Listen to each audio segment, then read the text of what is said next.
Fala galera, beleza? Estamos de volta para mais um vídeo no canal e hoje a gente vai ver a história de um jovem trabalhador que depois de perder a sua mãe, herda dela um jardim de infância para feras especiais. E agora ele tem que lidar com criaturas mágicas, poderes e tudo que vier de fantasia. Mas antes de tudo, deixa o like, se inscreve no canal e acessa o link dos comentários para fazer parte da nossa comunidade do Discord. Agora sem ser mais enrolação, bora pro vídeo. Essa é a história de Minuceu, um cara que é apenas um Zé Ninguém tentando sobreviver no mundo. Ele jamais imaginou que herdaria alguma coisa na sua vida. Ele jamais imaginou que herdaria alguma coisa, ainda mais vindo da mãe que o abandonou. Mas o que ele recebe superou qualquer expectativa. Um jardim de infância para feras divinas. Será que Minu vai conseguir cuidar dessas criaturinhas mágicas como um novo professor? É isso que a gente vai ver agora. Começamos o capítulo com um homem atendendo um telefone. A pessoa do outro lado da ligação pergunta se pode confirmar que tá falando com o filho da falecida Ju Huinlin. O garoto então começa a tremer um pouco e pergunta como é. A pessoa no telefone então diz que lamenta informar, mas que a mãe dele faleceu naquela tarde. Ela diz que entrou em contato com ele, pois ele é o único parente vivo da senhora Ju Hui, e termina dizendo que ela descanse em paz. No dia seguinte, na casa funerária de hospital, o nosso pseudoprota, provavelmente vai ser ele, mas né, é melhor esperar, nos conta que desde o fundamental ele foi criado pela sua avó e que nunca mais tinha visto sua mãe. Ele conta que isso aconteceu porque depois dela o abandonar há 8 anos, ela nunca mais o procurou. A cena mostra o nosso prota sentado com os punhos fechados, todo de terno preto, claramente no funeral de sua falecida mãe. Ele nos conta agora que revela depois de anos é como olhar para uma completa estranha. Um senhor vem conversar com o nosso prota e ele então chega e entrega uma braçadeira e diz que o enlutado principal deve usar. Nosso prota agradece e pergunta se ele é mesmo o enlutado principal. O moço diz que sim, pois ele é o único familiar restante, então nosso prota abaixa a cabeça e fica pensativo. Nosso prota se pergunta se o que ele e sua falecida mãe tiveram poderia ser mesmo chamado de família. Por mais que o tempo tenha passado, ele diz que a imagem dela ainda se afastando dele ainda estava viva em sua mente. Ele se pergunta por que teve que passar por aquilo, porque ela deixou ele naquele jeito. Ele comenta que ele realmente tentou entender, por mais que ele pensasse, nunca conseguiu juntar as peças e foi por isso que ele acabou achando que a culpa sempre foi dele. Ele se pergunta se ela não poderia ter vindo ao menos uma vez visitar ele. Olhando pro retrato de sua mãe, nosso prota aperta os punhos em forma de irritação e ele diz que agora nem consegue guardar rancor. Ele fica tão imerso em seus pensamentos que nem percebe que está sendo chamado pelo homem que, após várias tentativas de chamá-lo, acaba gritando o nome Senhor Seu. Seu recobra sua memória e o responde. O moço pede desculpas por assustá-lo e ele diz que iria mostrar a sala VIP do memorial para Seu. Ele comenta que o velório acontecerá nos próximos 3 dias. Seu então diz para ele esperar e ele comenta que não tem dinheiro para fazer um funeral em um lugar tão caro. O homem então diz que o depósito já foi pago. Seu fica surpreso e confuso. Ele pergunta quem foi que pagou e o moço então diz que os, entre aspas, pagantes estavam chegando nesse exato momento. Seu então vira seu rosto e um homem, 2 crianças e uma moça chega em sua direção. E o homem então diz que é uma honra conhecê-lo. Seu então sorri discretamente, estende sua mão para cumprimentá-los, porém fica se perguntando se foram essas pessoas que pagaram o velório. Seu também diz para si mesmo que sente que conhece eles de algum lugar e se pergunta quem exatamente são eles, mas apenas agradece eles por virem. Seu então se depara com as crianças usando orelhas de gato, fica surpreso com as orelhas e nota também que eles têm caudas. Seu então lembra que ficou sabendo que sua mãe era diretora de um jardim de infância e então pergunta se é por isso que as crianças estão ali. Ele olha novamente para as crianças com as orelhas e caudas de gatinhos e fica meio curioso, dizendo pra si mesmo que os brinquedos de hoje em dia são realistas demais. O garotinho então olha diretamente pra Seo, faz reverência e diz pra Seo que sua mãe descansa em paz. A garotinha também um pouco tímida, mas também fala pro Seo que sua mãe descansa em paz. Ele diz obrigado e fica surpreso, comentando que os dois são surpreendentemente educados. Então estranhamente os dois se ajoelham logo em seguida. As 2 crianças então começam a sussurrar uma pra outra. O garoto diz pra garotinha que as meninas devem cruzar as mãos de outro jeito. A garota pergunta minhas mãos, de outro jeito. Então ela começa a suar de nervosa, mas se ajoelha e abre suas mãos. Frente onde está as coisas da falecida mãe do Seo, Seo mesmo que fica sem entender nada, se perguntando se ela tá pedindo alguma coisa, enquanto ela diz que não tem ideia do que fazer. A situação é engraçada, por mais que seja um pouco triste. O homem então comenta pra Seo que sua mãe foi uma mulher incrível. Seo se assusta com o comentário repetindo, mas em seguida pergunta se pode perguntar pra ele como ele o conhecia. O homem então se vira em direção a Seo, que olhando mais de perto se lembra quem são eles. Ele diz que são o casal de celebridades mais famosos da Coreia, e então ele fica em choque e se pergunta o que gente como eles estavam fazendo ali no velório de sua mãe. O moço então do nada pega na mão de Seo e diz que espera contar com a orientação de Seo. Seo não entende e pergunta minha orientação. O homem e a mulher apenas sorriem e eles trocam reverências com Seo e vão embora. Seo diz pra si mesmo que no final não obteve a resposta de sua pergunta. Ele comenta também que já tá se sentindo perdido só de cumprimentar os primeiros que vieram para o velório e diz que tem certeza que os próximos serão pessoas mais normais. Ou talvez não. Outra pessoa entra no local, aparentemente um senhor que curiosamente tá com uma criança felina em seu o ombro. Gente, eu tô que nem vocês, tô entendendo nada. O homem então chega ao local onde estão as homenagens à mãe de Seo. Ele olha pra Seo e diz que é um prazer em conhecê-lo. Ele pergunta se Seo é o filho da diretora. Seo responde, sim senhor, e fica nervoso. Ele comenta consigo mesmo que a presença daquele homem é avassaladora. Seo então pede licença e pergunta se pode saber quem ele é. O homem diz que a mãe dele foi uma mulher admirável, que tem certeza de que agora ela está num lugar melhor. Ele diz que seu nome é Seong-hwan Baek. Seo então fica surpreso e comenta que esse homem é um general aposentado de 3 estrelas, mas hoje é o CEO de uma grande empresa de defesa. Seo então agradece as condolências e o homem pergunta como foram os últimos dias dela. Seo fica encolhido e diz que na verdade ele não sabe dizer. Pois é, né? Se faziam mais ou menos 20 anos que ela não via ele. E o homem apenas diz que entende. O homem então se vira para o altar da mãe de Seo. O garotinho felino está agarrado nas costas dele. Seo diz pra si mesmo que aquele garotinho chamou a atenção dele desde que chegou. O homem então se ajoelha para orar e o garotinho fica brincando e do nada ele se vira e faz uma reverência toda estranha. Ele meio que se joga no chão. Seo se pergunta se ele tá bem, pois aparentemente ele bateu com força no chão. Depois ele pergunta por que o garotinho ainda não se levantou e então o garoto começa a chorar e dizer que só está chorando porque doeu e que não está chorando porque tá triste. Ele fala que é porque ele é um tigre e o Seo olhando comenta consigo mesmo chamando a criancinha de mentirosa, que ele começou a chorar assim que chegou. Seo nos conta que depois daquele dia, durante o restante do velório, uma infinidade de pessoas apareceu. Uma coelha acompanhada de um mordomo e uma empregada, até uma tartaruga. Tá, que? Seo até se pergunta se a mãe dele não dirigia um jardim de infância, mas sim um zoológico. A mulher da tartaruga diz que queria muito poder ter cuidado da diretora Lin, a mãe do Seo, no hospital dela. Ela comenta que o seu marido é diretor do hospital, então eles teriam dado toda a atenção a ela. Seo agradece, mas fica surpreso e comenta consigo mesmo que nem se surpreende mais com a quantidade de gente importante no velório. A mulher diz que quem agradece são eles, que eles são muito gratos por tudo que ela fez pelas crianças. Enquanto isso, a tartaruga sai do casco e se revela uma criancinha de cabelo verde, chorando e chamando a moça de mamãe. Pergunta se é verdade que eles nunca mais vão ver a diretora, e então a criança começa a chorar e gritar o nome da mãe de Seo. Um trovão faz um grande barulho nos céus. Seo olha pela janela e se pergunta o que houve com o tempo de repente. A criança continua chorando e Seo diz pra si mesmo que aquelas crianças realmente não conseguem segurar as lágrimas. A moça diz pro seu filho que já chega. Ela diz pra ele em forma de acalmar que a diretora Lin foi pro céu, que é um lugar muito bonito e especial, que ela agora tá olhando por eles, pra garantir que cresçam fortes e saudáveis. A criança então pergunta se pode vê-la e para de chorar. Coincidentemente, para de chover lá fora também. As pessoas na rua ficam confusas pois choveu forte e do nada parou. A moça então diz pra criança que não, que ele sabia que ver a diretora Lin seria difícil agora. A criança então começa a chorar de novo e então um raio cai sobre a terra. Seo sorri, mas por dentro fica todo confuso sobre o que tá acontecendo. A criança não para de chorar e gritar dizendo que quer ver a diretora. A moça então pega a criança e diz que tá bom, que já chega de chorar, e então começa a se direcionar até a porta para ir embora. Seo comenta consigo mesmo que não acredita que todas aquelas crianças choraram tanto pela sua mãe, enquanto ele ali não conseguia derramar uma única lágrima. Seo então se pergunta como será que ela era, que talvez não tenha sido uma boa mãe para ele, mas se pergunta se ela foi uma boa professora para aquelas crianças. Seo diz que o clima tá todo estranho, que ele tá deixando ele inquieto ainda mais. Ele então se direciona até a porta e diz que acha melhor encerrar por hoje. Quando ele tava indo pra porta, uma moça o chama. Seo se vira e a moça se apresenta como Seryong Kim, gerente do jardim de infância para feras divinas. Ela então pega um papel e direciona até Seo. Ela diz que veio entregar o testamento deixado pela mãe dele, a diretora Lin. Seo fica surpreso e sem entender muito, a moça então pede pra, por favor, Seo assumir o cargo de novo diretor do jardim de infância e então o capítulo se encerra. Seo então se pergunta jardim de infância. Ele questiona que tipo de mãe deixa um jardim de infância como herança, se aquilo é tipo um restaurante de família ou algo assim. Seo fica calado em frente à mulher e ele apenas pensa que ela é uma mulher estranha. A moça então diz pra ele tirar um tempo pra processar tudo e depois procurá-la quando ele estiver pronto, assim entregando os papéis pra Seo, que pega ele se perguntando se ela vai embora assim, depois de simplesmente jogar isso pra ele. E qual o problema daquela mulher? Já no hospital, Seo dá um gritão e vemos o Seo em choque mandando alguém esperar um pouco, que ele tá completamente em choque. O moço tá falando sobre a conta restante de alguma coisa. Seo então pergunta se o saldo pendente é de 8 milhões de won. Isso dá aproximadamente R$ 32.118,80. E o moço fala que na verdade são 8,17 milhões de wons, fazendo com que Seo fique em pânico e dizendo que é praticamente a mesma coisa. Seo nos conta que desde que ele descobriu que eles estavam cobrando 60 mil wons, aproximadamente R$ 240, por uma tigela de sopa de carne apimentada, sim, R$ 240 por uma tigela de sopa, tá maluco? Ele já tava com um mau pressentimento. Seo então sorri pro moço e fala pra ele dar um segundinho, que ele vai ver quanto conseguiu de doações com condolência. Seo então dispara até o local e o moço apenas se curva e diz pra ele ficar à vontade. Seo então corre até lá pra ver quanto arrecadou em doações. Ele comenta consigo mesmo que com toda aquela gente importante que apareceu, ele tem certeza que doaram mais do que o suficiente. Seo então chega no local e encontra um envelope. abre, dá pra ver o brilho dele voltando, e ele diz que sabia que mal pode esperar pra ver quanto dinheiro tem ali dentro, mas quando ele abre, ele encontra na verdade um monte de carne seca. Ele então fica pistola, joga a carne seca no chão e grita: "Você tá de brincadeira comigo?" Ele então começa a reclamar daquela criança com orelhas de tigre, que se encontrasse ela de novo, ela tava frita. É também mostrado algumas informações, que foram 2 pedaços de carne seca, 2 folhas caídas e 374 cédulas em dinheiro de mentira. Seu então se pergunta por que isso tá acontecendo com ele, e ele fala que é por isso que crianças não deviam poder mexer nessas coisas. Seu então se encontra desabado, falando que a sua vida é miserável, mas se perguntando o mais importante: o que é que ele faz agora? Seu diz pra si mesmo que se for pra pagar essa dívida, ele acha que vai ter que pegar de volta o depósito do seu aluguel. Ele então diz que nem se sentiria tão mal assim se ela tivesse deixado alguma coisa, então se lembra do testamento dela. Uma semana se passa e no fim, Seu não teve outra escolha a não ser ir até o lugar. Seu nos conta que por causa da dívida do funeral, precisou usar todo o seu depósito do aluguel e agora tá basicamente sem teto da noite pro dia, e que aquele lugar foi tudo que sobrou pra ele, o jardim de infância para feras divinas. Seu se pergunta se é mesmo ali onde ele está. Ele comenta que o local parece mais uma casa mal assombrada, que tá só poeira e caindo aos pedaços. Seu então resolve tocar a plaquinha de identificação do local e a plaquinha simplesmente cai. O Seu pega um susto e se pergunta quantos anos aquele local tem. Ele também se pergunta se será aquilo um golpe, que até pediu pra Shang-Chi dar uma olhada pra ele. Então temos o flashback dele com Shang-Chi e o homem diz pro Seu relaxar e confiar nele. Ele pergunta pra Seu quantos anos eles se conhecem. Seu apenas chama ele de chato e Shang-Chi diz que, como alguém que trabalha há anos, ele garante que o local era tranquilo. Voltando pro presente momento, Seu se pergunta se será que ele deveria voltar pra sua casa. E então uma mulher surge do nada atrás dele perguntando se ele não vai entrar. Seu pega um susto com essa mulher e então comenta que ela o assustou demais e pergunta quando foi que ela chegou ali. A moça apenas olha pra plaquinha caída no chão e enquanto isso Seu diz pra que ela faça pelo menos barulho quando andar por aí, que ela tava parecendo um fantasma. A moça então diz que aquilo, se referindo à plaquinha, era caro e Seu pede desculpa e diz que vai pagar depois. A moça diz que tá tudo bem e fala pra eles entrarem. A moça abre a porta e Seu sente um calafrio. Ele comenta que até a porta faz som de filme de terror e por dentro o lugar parece ainda pior. Seu diz pra si mesmo que nunca deveria ter ido ali, mas que só vai tentar respirar fundo por enquanto. Então Seu caminha com a moça no local. Ele anda e fica dizendo pra si mesmo que não tá com medo, que tá super de boa e que fantasmas nem existem, que ali é só uma casa velha. Seu então se vira pro lado onde tem uma escada que leva pra baixo, tipo um porão, e um vulto se esconde. Ele então quase desmaia e se senta no chão, dizendo o quão apavorado estava. A moça se vira pra ele com uma cara séria e diz que Seu parece se assustar com facilidade. Seu se pergunta qual é do olhar dela. A moça diz que a casa é meio antiga, então alguns bichos entram e saem do quintal, mas que ele não precisa se preocupar, porque ela ainda está limpa e Seu se pergunta limpa, comparada com isso aqui. A moça então abre a porta e um brilho imenso invade o campo de visão de Seu. A moça diz que ele pode entrar e então é mostrado o interior da casa, um local que mais parece um palácio, cheio de escadas douradas, esculturas e quadros. A moça fica confusa olhando pra Seu e quando é mostrado o Seu, nós vemos que ele tá completamente sem entender nada do que tá vendo. A expressão dele é muito boa. A moça então o encara e ele volta ao seu estado normal e diz que já está indo. Seu se pergunta se todo mundo já imaginou isso pelo menos uma vez na vida. Um mundo longe dessa realidade fria. Um tipo de reino de fantasia onde algo mágico acontece bem diante dos seus olhos e então Seu entra no local. Ele comenta que tudo isso aconteceu exatamente no momento em que ele pisou no jardim de infância para feras divinas. No momento em que Seu põe o seu pé dentro do local, uma caixa de mensagem aparece em sua frente. Virou outro manhwa de nível do nada. A mensagem diz que a transferência de sistema está em andamento. Outra mensagem aparece dizendo que Seu agora está apto a se tornar um novo diretor do jardim de infância para feras divinas. Seu fica impressionado e pergunta o que é aquilo. Ele então põe sua mão na direção da mensagem e meio que clica na tela. Uma nova mensagem aparece dando boas-vindas ao Mino CEO. E então some. Seu fica completamente confuso e ele pergunta pra moça o que foi que acabou de acontecer. Ela pergunta pra ele do que ele tava falando e ela diz que não fazia ideia do que ele tava encarando desde que entrou. Seu então fica apenas calado olhando e se pergunta se foi o único que viu aquilo. Que coisas estranhas continuam acontecendo. Ele também se pergunta se será mesmo que aquele local é o jardim de infância. Que desde que ele chegou lá, tudo tem sido tão surreal que agora aparecem até hologramas estranhos. Seja lá o que for as coisas que apareceram naquela hora. Seu então dá uma olhada ao redor e se pergunta que além de tudo, ele se pergunta que elevador é aquele. Seu comenta que lá só tem um andar, então pergunta pra moça o que era aquele elevador. A moça diz que foi uma antiga diretora que mandou instalar, que eles chamam de elevador da arena, mas no geral eles chamam só de arena. Seu pergunta se eles realmente dão nomes pro elevador. A moça diz que sim e que por enquanto só tem um andar, e Seu se pergunta se aquilo não é tipo jogar dinheiro fora. A moça então pede pro Seu acompanhá-la que eles vão revisar dos detalhes lá dentro. Seu então dá uma olhada ao redor e diz pra si mesmo que o lugar pode até ser meio incomum, mas olhando bem, parece só uma casa antiga, chique e de época. Seu anda atrás dela e então vai dando uma olhada e vendo as coisas. Ele comenta que até até os móveis combinam com a vibe do local. No momento em que Seo vai tocar num jarro, a moça diz que o letreiro que Seon quebrou mais cedo acha que valia uns 20 milhões de wons, aproximadamente 80 mil reais. Sim, 80 mil reais uma placa. Isso faz com que Seo pare imediatamente o que tá prestes a fazer. A moça apenas o encara e diz que não, que Seo precisa pagar por aquilo. Seo fica assustado e diz tá, mas se pergunta se ela tava falando mesmo sério. Chegando até o escritório, Seo pergunta pra ela afinal que lugar é aquele. Ele diz que por fora ele parecia estar caindo aos pedaços. A moça pergunta como assim e diz que ele é o jardim de infância para feras divinas. Seo diz que não foi bem o que ele quis dizer e então ele pergunta se ali não parece meio tipo Hogwarts. A mulher então diz que sim, que pode se dizer que é um dos lugares da Terra que lembram Hogwarts. Ela então bota um papel na mesa e coloca na direção de Seo. Seo então se pergunta que tipo de local é aquele afinal. Ele desconfiado pergunta se ela tá de zoeira com ele. A moça olha pra mala que o Seo trouxe e diz que se ele assinar o contrato com o jardim, a moradia dele e a alimentação estarão garantidas. A moça fala que tem uma residência lá dentro da mansão mesmo, onde o Seo pode ficar, e ela comenta que a diretora Lin também morava lá, e empurra ainda mais o contrato pro Seo. Então ela diz que ele ficaria mais que satisfeito. Seo então fica surpreso e um pouco assustado. Ele até se pergunta como ela sabe que tá sem teto. Seo diz que considerando quão mágico aquele lugar já parece, a residência deve ser super luxuosa, então tem um vislumbre dele brindando a sua nova vida. Seo se pergunta se os tempos de sofrimento dele finalmente acabaram, que tem sido tudo tão difícil até agora. Os gastos dele com moradia, a faculdade e até o empréstimo que ele fez pra pagar o hospital de sua avó. Ele se pergunta se será que finalmente ele pode dizer adeus aos bicos de meio período, se ele vai conseguir escapar dessa vida de luta constante. Seo então pega o papel e resolve ler o contrato. Mesmo que se sinta um pouco inseguro, no contrato está dito que ele terá todos os poderes que a antiga diretora possuía. Sim, agora estão falando sobre poderes. O segundo é que ele herdará todas as obrigações e responsabilidades que a antiga diretora tinha. Seo então se pergunta se é só aquilo. Ele faz até um comentário dizendo para contemplar a galáxia se desdobrando diante dele. Seo realmente se pergunta se é só aquilo ali mesmo, uma página só. Ele então pergunta pra moça o que ela tinha dito mesmo sobre o que era aquele lugar, e a moça diz que é um jardim de infância, mas precisamente uma instituição especializada na educação de feras divinas. Seo pergunta feras divinas e a moça diz sim, toda sorridente, que as crianças animais especiais frequentam o jardim de infância. Seo então se pergunta se ela tá dizendo que cuida de animais ou de crianças. A moça explica que para manter o jardim funcionando, eles precisam de um diretor. Por isso ela correu para entregar o testamento para Seo. Nosso prota pergunta sobre os funcionários, que ele não tem nenhuma qualificação para isso. Ele pergunta se pode mesmo ser o diretor. A moça diz que sim, que aliás, ela é a única funcionária no momento. Seo então diz para si mesmo que aquilo ali é golpe, de certeza. Seo se levanta e começa a ir em direção à porta, pronto para sair. Ele dá uma desculpa dizendo que ensinaram ele a sempre levar contratos a sério, que então ele vai deixar o advogado dele revisar tudo e depois ele dá uma resposta. E então ele diz que já está de saída. A moça então dá um suspiro e diz que o prédio também está incluso no contrato. Seo instantaneamente para, agora ele quer, né? A moça então dá uma risada e diz que a mensalidade por aluno é de 10 milhões de wons, aproximadamente 40 mil reais. Isso deixa o Seo tentado. Ele então pergunta quantos alunos tem no jardim. Ela diz que tem 7 alunos no momento e então ele brilha o olho com 7 milhões de wons. Isso aí dá aproximadamente 280 mil reais. Seo fala pra si mesmo que os pais dessas crianças devem ser podres de ricos. Seo acredita que contratar só um professor já deve ser mais do que o suficiente se descontar os custos mensais de manutenção. Ele diz que isso é ainda muito melhor que o emprego de meio período. E então, Seo simplesmente volta pra cadeira já perguntando onde tem que assinar. E a moça aponta os locais pra ele assinar com precisão. Seo assinando diz que no fim das contas ele comenta que não pode ir contra a vontade de sua mãe, que afinal ele é um bom filho.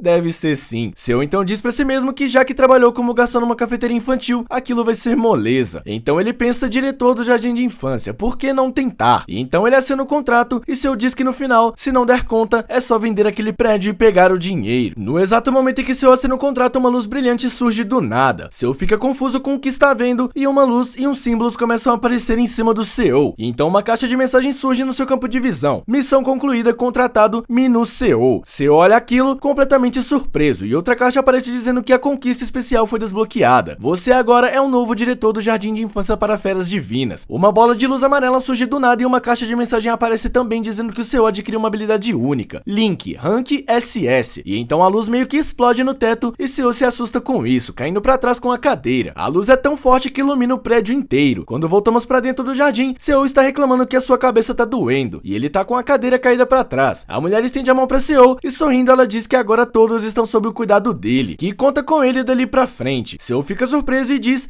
eu também. E eles então dão as mãos e o capítulo 2 se encerra. Cego pelo dinheiro, Minu Seo acabou assinando aquele contrato ridículo. Será que o Jardim de Infância para Feras Divinas vai iluminar o caminho à frente dele ou arrastá-lo pra escuridão? O que espera Minu daqui pra frente? No Jardim de Infância, moça e o nosso prota caminham pelo local e ela explica pra Seo que as coisas vão começar a ficar movimentadas a partir de agora. Primeiro, eles vão precisar contratar um professor. Ela diz que se Seo conhecer alguém adequado pro cargo, pra ele se sentir à vontade pra recomendar. Ela diz que de preferência seja alguém que consiga entender a situação única do jardim de infância. Seo então diz pra si mesmo que aquela é a parte mais difícil. A moça então diz que eles chegaram à sala do portal. Ela diz que atualmente 2 dos alunos frequentam a escola por meio daquele portal. Seo fica sem entender nada, se perguntando se virou um mundo de fantasia. Enquanto isso, ela diz que mesmo que ele se assuste, que é pra ele não desmaiar como da última vez. Seo diz que vai tentar manter as pernas firmes no chão e ela diz que então tá bom. As portas se abrem e é mostrado um portão grande. Seo pergunta se aquilo ali é o portal. A moça sorri e diz que sim, e o Seo diz pra si mesmo que é bem mais normal do que ele imaginava, que parece mais uma porta chique do que um portal. E depois ele se questiona de como é que um portal deveria existir. No momento que Seo começa a se questionar sobre como um portal pode existir, as portas dele se abrem. Uma grande luz surge e Seo até bota uma das mãos na frente do seu olho pra não ficar cego com tanta luz. A moça então diz que parece que eles estão vindo agora, se referindo às crianças. Seo apenas se pergunta como descrever o que ele tá vendo. Então vemos uma criancinha saindo do portal correndo. Seo comenta que o que ele vê é tipo uma cena inacreditável, que você só esperaria ver num videogame. Enquanto isso, uma criança sai do portal sorridente, ela tem um par de chifres e umas orelhinhas fofas, então ela grita senhorita Seryong e diz que sentiu muita saudade dela. A senhorita fica encantada com a criança e já Seo fica completamente confuso com o que tá vendo. Seryong então grita o nome da criancinha, Hakyu, e abre um sorrisão com os braços abertos e a criancinha então abraça ela com toda vontade e diz bé. Sim, um som de ovelha sai da criança, aparentemente ela é uma criança ovelha. Seo diz pra si mesmo que ela tem orelhas iguais às daquelas crianças do funeral e pergunta pra si mesmo se ela é uma ovelha. Ele então se questiona se elas realmente são feras divinas, que não tem como, e então o portão parece que vai abrir novamente e sair outra criança. Seo comenta que naquele momento um arrepio percorreu a espinha e então outra criança sai do portal e ele diz que foi ali que a ficha finalmente caiu. No momento que entra uma criança com a língua parecendo de uma cobra, os olhos também e uma cauda onde deveriam ser os pés, Seo diz que foi ali que ele percebeu a verdadeira identidade do jardim de infância, que ele assumiu, e a criança entra dizendo que aquele lugar não mudou nada. Seo fica completamente em choque e confuso, enquanto isso Seryong chama Caim pra ir até ela também. Caim diz que não. Seo diz pra si mesmo que aquelas crianças não estão só de fantasias de animais. A criança ovelha pergunta se o velho ali é o novo professor, se referindo ao Seo como velhote, e ela pergunta mas por quê? Enquanto Caim fica apenas olhando pro lado com uma cara feia e de poucos amigos. Seo enquanto isso fica se perguntando como a mãe dele tinha jardim de infância para animais e aparece uma imagem dela no céu azulado do local onde eles estão, ela desejando boa sorte pra ele. Seo então olha pra Caim e comenta consigo mesmo que a parte de cima do corpo dela é humana e a parte de baixo é de um réptil. Enquanto isso, Caim fica olhando pra ele de braços cruzados e com uma cara de repúdio. Seo continua comentando pra si mesmo que ele é literalmente uma mulher cobra. Caim então pergunta seriamente com um olhar amedrontador quem é ele. Seo olha pra ela com um pouco de receio e se apresenta. Ela apenas fica calada depois de tentar pronunciar o nome dele, que sai errado, e ela diz que entendeu. Seo fica confuso e irritado, ele diz que não, que é Mino Seo. Ele diz que é o novo diretor dali, que então é pra ele tentar ser mais respeitosa. Caim diz que aqueles da realeza não precisam mostrar respeito aos outros e chama Seo novamente de Min, em vez de Minu. Seo fica irritado e grita nos seus pensamentos pra ela trazer os pais dela ali imediatamente. Seo então pergunta se pode falar com a senhorita Kim, Seryong, um minutinho. Seo então pergunta pra ela que tipo de lugar é aquele. Kim diz que logo ele vai se acostumar com as coisas. Seo então nos conta que as lembranças da última hora passaram voando na sua cabeça. E então ele estende sua mão pra Kim e diz pra ela esperar um pouco. Ele pergunta com uma cara de surpresa se aquelas crianças são mesmo filhos de feras. Kim então pergunta se ele realmente precisa falar daquele jeito tão cruel. Seo então corrige e ele pergunta se eles então são filhotes de animais. Kim diz que aquilo também não soa melhor. Vai entender então o que ela quer que ele comente. Seo diz que também não é esse o ponto. Ele diz que também teve aquele menino tigre. Seo nos diz que aquele momento não é pra ele se preocupar com ser proprietário, e sim se preocupar em acabar virando comida de cobra ou de tigre. Kim pergunta tigre, então ele fala que,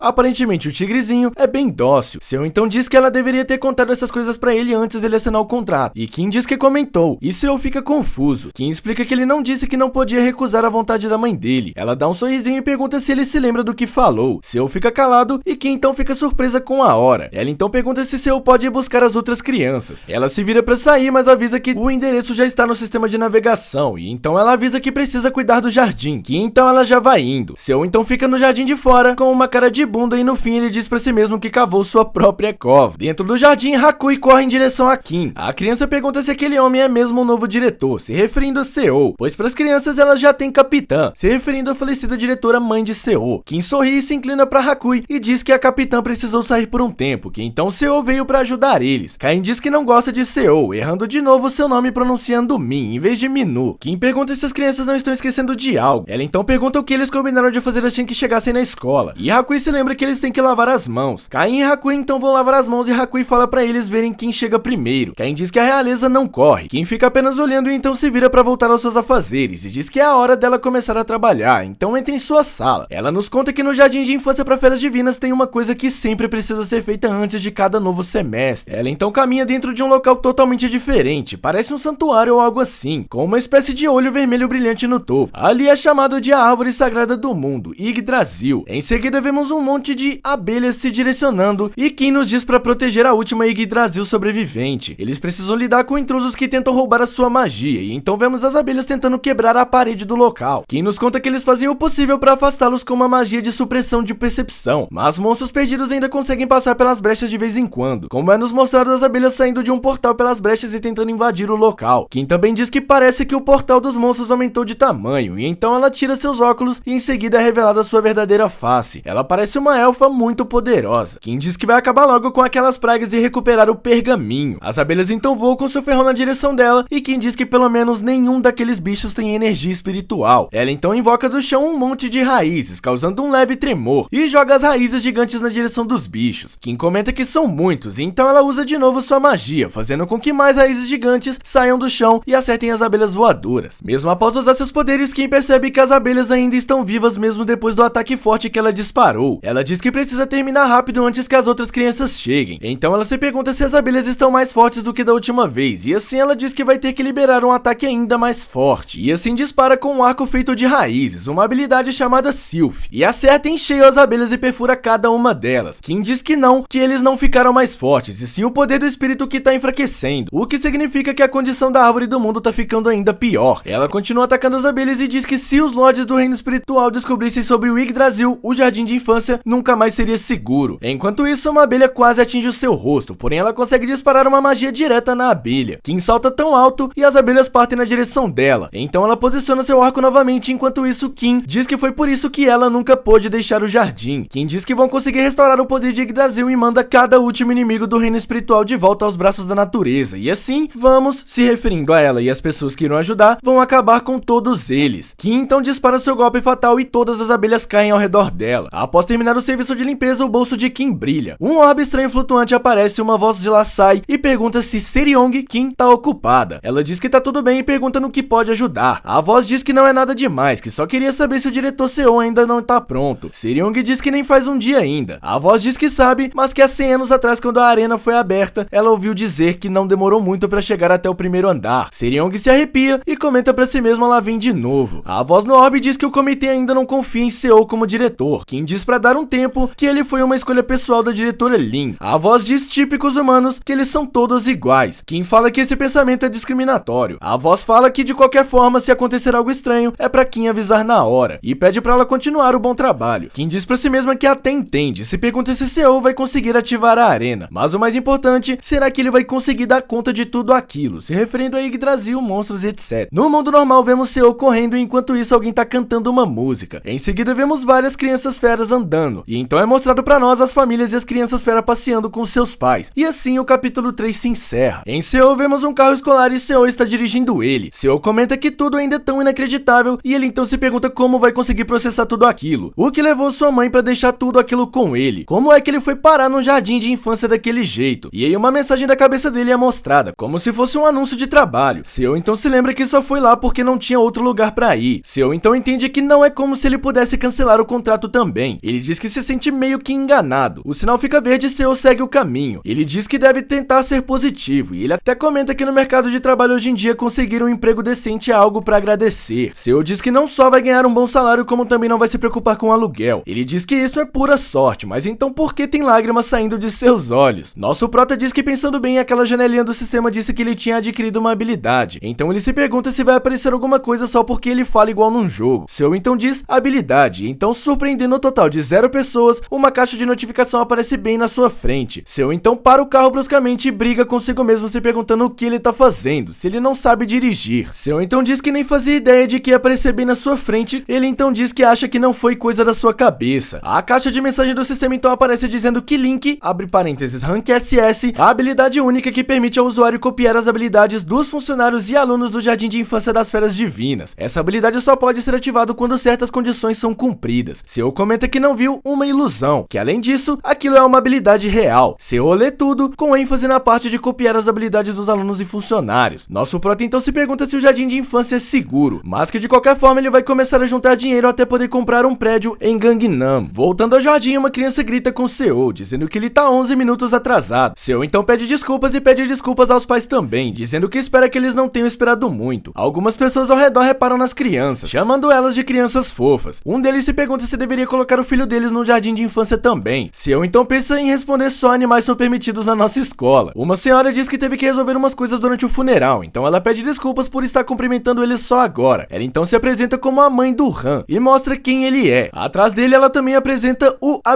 bobo. O Han grita oi capitão e se apresenta pra Seo dizendo que é Han Bike, enquanto o bobo está dormindo nas costas de Han. Ambos têm 4 anos e Seo comenta consigo mesmo que Han parece um soldadinho bebê. Seo pergunta pra senhora se Han sempre fala daquele jeito e ela diz que o marido dela é soldado, então Han gosta de imitar ele às vezes. Ela diz que além daquilo ela também vai acompanhar essas crianças daqui pra frente, então apresenta 2 outras crianças pra Seo, Seo Choi de 5 anos e Miyu Choi de 3 anos. Ambos se apresentam pra Seo, aparentemente eles parecem crianças gatos e a moça diz que os pais de Seo Ho e da Miyu Ho são bem famosos, então é meio difícil pra eles deixarem as crianças ali. Seo diz que sim, que é compreensível e Seo pensa que talvez por isso as crianças até parecem brilhar um pouco. Seo então vai até as crianças, ele se inclina pra falar com elas, dá um sorriso e fala que é bom ver eles de novo. Miyu ainda é muito tímida e fica sempre pra trás de seu irmão, e Seo percebe que então ela é do tipo tímida. Seo avisa pra todos entrarem no carro da condução, e a moça avisa que hoje é o primeiro dia de Miyu, que então os pais dela querem que ele tome um cuidado especial com ela, e Seo diz que sim. De repente outra criança aparece, ela então pergunta se aquele cara é o diretor, se referindo obviamente ao Seo. Ela diz que não aceitou Seo como diretor. Assim vemos que a criança é uma menininha toda rosa e com uma orelha longa de coelho. Ela é a Young-jo, de 5 anos. Seo apenas dá um sorriso, mas se pergunta qual o problema dela. Seo então dá um suspiro e diz que não, que já é o diretor dela, então dá uma risada sarcástica. Ele continua dando risada e fala pra ela que ela chegou um pouquinho atrasada, enquanto um senhor que parece um mordomo dá uma suspirada. A criancinha diz que não vai aceitar Seo como capitão e fica batendo o pé no chão. O mordomo a chama e Seo fica dando risadinha. A Young diz que aposta que as outras crianças também não vão chamar Seo de capitão e diz que Han chamou ele de capitão há pouco tempo. Isso causa uma surpresa nela e então ela grita com Han. Ele pergunta o que foi pra ela, chamando de Nuna, que é um termo usado por meninos pra se referir a mulheres mais velhas. O mordomo diz pra Young tentar não ser rude. Enquanto isso, ela tá em chamas de raiva e ela então grita dizendo que faz o que ela quiser e entra no carro com toda a raiva batendo a porta. O mordomo então olha pra Seo e diz que sente muito pela, abre aspas, jovem senhorita, que ela pode ser meio difícil às vezes. Seo diz que entendeu, mas se pergunta como é que ninguém que ele conheceu recentemente é normal. Seo então entra no carro de condução e avisa as crianças pra elas apertarem os cintos, pois é hora de ir. E Han grita sim senhor. Han fica surpreso com algo e comenta com a Young que Seo sentou no lugar da antiga capitã. Ele diz que isso não faz dele o capitão deles. Han diz que ele está no lugar do capitão. Han então fala mais alto dizendo que ele não é e chama Han de bobo. Seo arruma seu retrovisor e ele comenta consigo mesmo que ele tem um total de 5 animais que vão pra escola, mas depois corrige dizendo que são crianças. Ele pergunta se todas elas são feras divinas e depois diz que não, que são só crianças, mas não são perigosas. E então ele se pergunta de novo se elas não vão tentar comer o professor de repente, e que só pra garantir ele vai tentar se aproximar dela. Seo então dá um super sorriso falso e pergunta se alguma das crianças quer um doce. Han grita e pula dizendo que quer muito um. A Young grita dizendo que eles não comem aquela porcaria, que eles nunca comem essas coisas, nunca. Seo diz que entendeu e ele também pensa que os outros também não parecem muito interessados no doce e entende que ele não é muito popular, mas que era de se esperar. Han se aproxima de Seo e sussurra no ouvido de Seo. Ele pergunta de que sabor são os doces e Seo sussurra de volta dizendo que são de laranja. Isso deixa Han todo alegre e muito afim de aceitar o doce. Han fica tão afim de pegar o doce que sem perceber ele quase rasga o banco de Seo, que fica todo arrepiado ao ver aquilo. Ele até se pergunta, ele rasgou o couro. Ele então fala pra Han voltar pro seu lugar, antes que Han arranhe ele todo. Han volta pro seu lugar todo tristinho e a Young segue irritada. Porém, Seo do nada joga um pirulito que Han tanto queria. Ele dá um sorriso e pede pra Han não fazer barulho, pra que ninguém veja. Seo diz em seus pensamentos pra Han aproveitar o pirulito e não os ossos dele. Han então pega o pirulito e seus olhos brilham. Ele dá um sorriso super fofo e um sinal de ok pra Seo. Seo então diz pra si mesmo que pelo menos Han está feliz. Porém, ele tava todo com medo que Han fosse alguém hostil. Olha o moleque todo fofinho, gente boa, e o cara se assustando. Uma notificação surge bem na sua visão. Ela diz que o vínculo de Han aumentou um pouco. Seo fica surpreso e em seguida outra mensagem aparece. Ela avisa que a habilidade única Link SS foi ativada como recompensa por uma conquista inédita. Uma caixa caixa de mensagem também surge Super Força, grau D. Concede força sobre-humana 10 minutos e seu tempo de recarga é de 3 horas. Com isso, o senhor recebe a notificação a mais o parabenizando e dizendo que ele ganhou o direito de entrar na arena. Com isso, um aviso de missão também surge, dizendo que o andar 1 da arena foi aberto, e o requisito é que ele deve subir com as suas jovens feras divinas. Seu então pergunta o que é tudo aquilo que ele acabou de ver. Um tempo limite também é setado, são 24 horas para ele completar esse desafio. Seu então pergunta à arena aquele elevador no saguão. Ele diz ok, o elevador abriu, mas diz que a mensagem tem que explicar o que aquilo significa. Seu então tenta tocar na notificação que tá com o horário setado de 24 horas, porém nada acontece. Seu então lê alguma coisa e fica confuso, se perguntando o que quer dizer aquilo. E então mais uma janela do sistema aparece. Enquanto isso, verduras e legumes caem da mão de alguém. Quando vemos quem derrubou todas, ela tá surpresa pois a arena voltou a brilhar. Enquanto isso, Seu nos conta que embora ele tenha conseguido uma habilidade estranha, ele também foi encurralado. E então vemos Seu em um labirinto gigante com 2 crianças divinas e uma mensagem dizendo aviso. A falha resultará na morte imediata do jogador, e assim o capítulo se encerra. Kim vendo que o portão ativou e a arena voltou a brilhar, ela se pergunta quem diabos é qualificado pra isso. No carro, Seu tá dizendo pra si mesmo que não devia ter herdado aquela pré-escola. Ele também diz que é o seu primeiro dia de trabalho e eles já querem que ele vá de arrasta. Ele então fica meio surtado, nada importa, ele reclama da caixa de mensagem, chamando ela de maldita janela do sistema, e pede pra pelo menos dizer o que é a arena. Seu bate sua cabeça contra o volante do carro e fica se perguntando se tudo que a mensagem consegue fazer é jogar coisas ameaçadoras. No meio desse surto, quem aparece chama Seu. Ela avisa Seu que deixou as crianças lá no jardim. Então ela pergunta pra Seu no que ele tá pensando tanto, e ele diz que não é nada, mas depois pergunta pra Kim que se por acaso aquela coisa de arena já abriu. Kim então abre seus olhos surpreso e aparentemente feliz e pergunta como Seu sabia disso, mas que é pra ele não dizer pra ela. Seu fica confuso e ele pergunta o porquê dela ficar tão feliz com essa informação. Ele diz pra ela que ela simplesmente aconteceu. Seu então fala pra Kim contar mais sobre o elevador e a arena, e ela fica surpresa, então diz pra ele que o elevador da arena é como um teste de verificação da besta divina, que aparece em uma nova forma a cada 100 anos. Ela conta que dessa vez ele apareceu como um elevador. É um sistema onde limpa o próximo andar e ninguém sabe o que pode acontecer lá. Seu se pergunta se tá tudo bem ter algo daquele tipo num jardim de infância. Kim, com o casco do moleque tartaruga na mão, diz que só ouviu dizer que cada andar é extremamente perigoso, mas não pode ter certeza pois ela mesma nunca entrou lá. Seu pergunta pra Kim se ela nunca pôde entrar e ela diz que já tentou, mas nunca funcionou pra ela, que é somente pra aqueles que são qualificados. E aí o molequinho tartaruga sai do casco e abraça a Kim. Fofinho demais, velho. Ele diz também que as crianças feras divinas do jardim escolar e os seres espirituais também podem embarcar. Eles então entram no jardim e Seu diz que mesmo que aquela não seja uma pré-escola comum, ele se pergunta se não é ruim mandar só ele e as crianças pra um lugar tão perigoso. Ele se questiona se é por isso que ele ganhou uma habilidade de força sobre-humana. Uma caixa de mensagem aparece mostrando as informações sobre essa habilidade. Nós vemos que essa habilidade é de ganhar uma força superando os limites humanos por 10 minutos. A ligação dessa habilidade vem de Han. O efeito da habilidade aumenta enquanto mais perto você estiver do Han. Seu então diz pra si mesmo que pelo menos vai ter uma chance dele lutar antes de ir de arrasta. Ele então dá uma leve surtadinha e diz que tudo isso tá muito além do senso comum. E quem chama Seu e diz que se ele for subir pra arena, ele avisaria os pais pra uma reunião. Ele então fica confuso e pergunta a reunião. Ela diz que eles precisam decidir com qual criança Seu vai no elevador da arena, através de uma reunião. Seu se pergunta se não pode simplesmente subir. Aparentemente ele diz que está com pressa. Quem diz que tudo isso é mais sobre a segurança das crianças, que eles não podem simplesmente subir sem informar os pais, e Seu concorda com ela. Ele então sorri e pergunta pra Kim quando pode ser a reunião. Ela diz que vai marcar pra daqui 2 dias, e isso deixa Seu completamente broxado. Ele então fica dizendo em 2 dias, que até lá ele estará indo de arrasta ou tendo um encontro com Jesus. O tempo passa e outro dia chega. Seu nos conta que com todas as crianças chegando, mais um dia no jardim de infância começa. Dentro da pré-escola, alguém comenta que Seu tá vindo e que ele tá parecendo preocupado. Outra pessoa diz que ele não tem tempo, que é a hora dele tomar uma decisão. A janela do sistema diz que ele deveria subir com o jovem fera divina. Então ela diz que parece que vai subir com Han. Seu, depois de fazer seu plano, diz que agora só resta esperar ele chegar. Alguém abre a porta e entra. Seu já fica em alerta, então ele diz que finalmente a fera sentiu o cheiro de doce. Han então surge lá em cima olhando para os doces que estão na parte de baixo do local. Ele olha com o olhar de quem quer muitos pirulitos laranja. Han então começa a pegar os doces um por um. Ele se pergunta quem deixou derrubar aqueles doces. Inocente, não sabe de nada. Ele então fica surpreso que são muitos, e quando ele olha pra trás, Seu então aparece do nada, sorri pra ele e pergunta se ele não quer ir a algum lugar com o diretor. Paz, que isso? Han olha pra ele, faz uma carinha estranha e depois diz que não quer ir. Seu pergunta por quê, e Han diz que a expressão do Seu é muito suspeita. Seu então diz pra si mesmo que os instintos de uma fera são agudos mesmo. Então ele fala pra Han se ele for com ele vai dar mais 3 doces. Han então diz que só vai se ele der 5 doces a mais e o Seu então aceita. Han comemora feliz e pergunta pra onde eles vão. E Seu diz que também não sabe que os dois vão na direção do elevador, quando de repente a Young chega do nada e dá uma voadora surpresa em Seo, gritando pra ele parar de intimidar e subornar o Han. Seo toma um golpe direto e em seguida a Young começa a bater na cabeça de Seo. Ela fica gritando e perguntando como Seo tem a coragem de fazer algo com o Han usando comida pra atraí-lo. Seo grita perguntando o que ele fez, e Han pergunta pra Young o que tá acontecendo e que ela assustou ele. Seo diz pra ela ficar parada que ela não pode andar naquele local, que é pra ela sair de cima dele também. E a Young também disse que tinha tido que aquilo tudo era muito suspeito. Enquanto os dois, a Young e Seo, brigam um com o outro, Han fica curioso ao ver uma espécie de alavanca. Ele então pergunta o que é aquilo e então mexe na alavanca. Seo e a Young na hora olham com uma cara de o que você acabou de fazer. Então o elevador começa a se movimentar e a Young pergunta o que tá acontecendo. Seo pergunta se Han puxou a alavanca. Ele então sorri e diz que sim. O elevador então sobe na maior velocidade. A Young e Seo, que antes estavam brigando, agora se abraçam e gritam sem parar. Então o elevador se movimenta até um certo ponto e depois para. Seo percebe que ele parou e Han e a Young estão agarrados nele com medo. A porta do elevador abre e eles saem em um lugar que aparentemente parece um labirinto gigante. Seo então pergunta que lugar é aquele e uma caixa de mensagem aparece dizendo que aquele local é o labirinto de imagens posteriores. Um textinho também é colocado e nele diz que, na escuridão silenciosa, cuidado para não ser engolidos pelas imagens posteriores dançantes. Em algum lugar do labirinto, uma única rota de escapatória está escondida. Parado na encruzilhada de sua escolha, mova-se calmamente, mas rapidamente. Encontre a porta e escape do labirinto. O tempo limite então aparece, totalizando 20 horas e 29 minutos para os três completarem o desafio. Então os três seguem para o labirinto e no percurso Seo pergunta se aquele caminho é realmente o caminho certo. A Young diz que é claro que em um labirinto a pessoa só precisa manter a mão direita na parede e já era. Ela comenta que o diretor de Unri ensinou isso a ela e que ele nunca está errado. Então é para eles simplesmente seguirem ela.